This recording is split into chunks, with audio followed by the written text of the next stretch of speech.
Entre a inseminação de equinos e bovinos, tem uma diferença?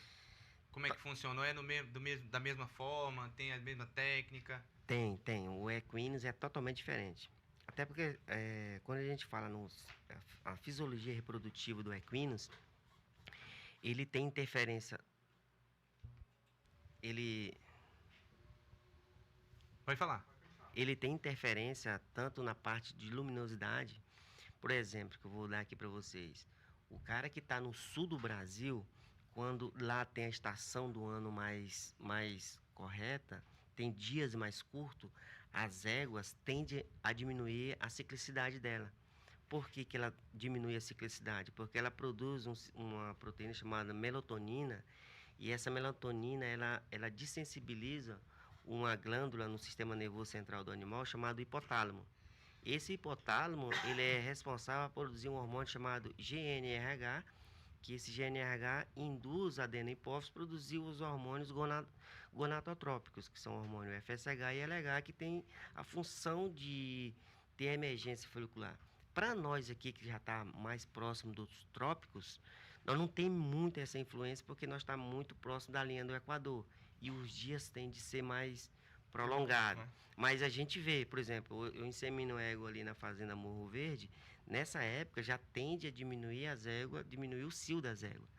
Então, e a égua em si, a gente não consegue montar o protocolo igual a vaca. Vou lá, eu consigo programar o dia e a hora de eu inseminar uma vaca. A égua não. A Ela égua tem que estar no dia certo. quem programa é ela.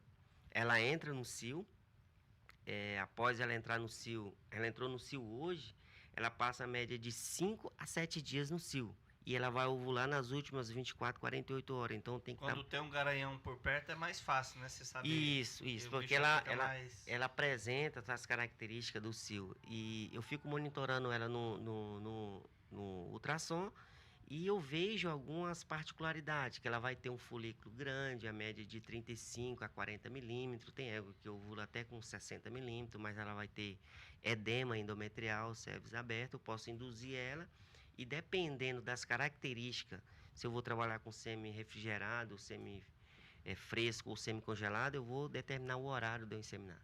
Exemplo, se eu induzir ela agora, uma égua, agora nesse momento eu posso inseminar ela amanhã com semi-refrigerado ou semi-fresco, porque eu sei que o semi-fresco ele tem a durabilidade de sobrevivência no trato reprodutivo da égua, a média de 48 horas.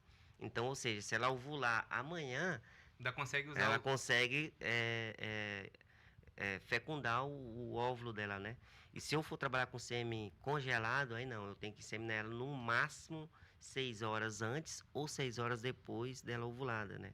Então já tem umas particularidades na égua. A vaca não, a vaca eu consigo montar o protocolo, programar o horário de inseminar. Sem ela estar no cio, sem nada, tu consegue fazer acontecer. Sem ela estar no cio, sem nada eu consigo. Só que tem algumas particularidades que vaca que não está no cio, mas se ela está ciclando, ela tende a dar um índice maior, né?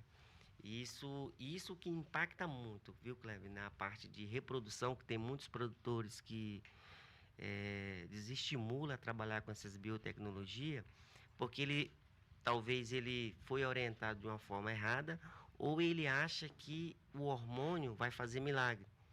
E a reprodução entra pela boca, não entra por hormônio, né? Entra pela boca. É a mesma coisa de vaca de leite. Vaca não dá leite, vaca produz leite.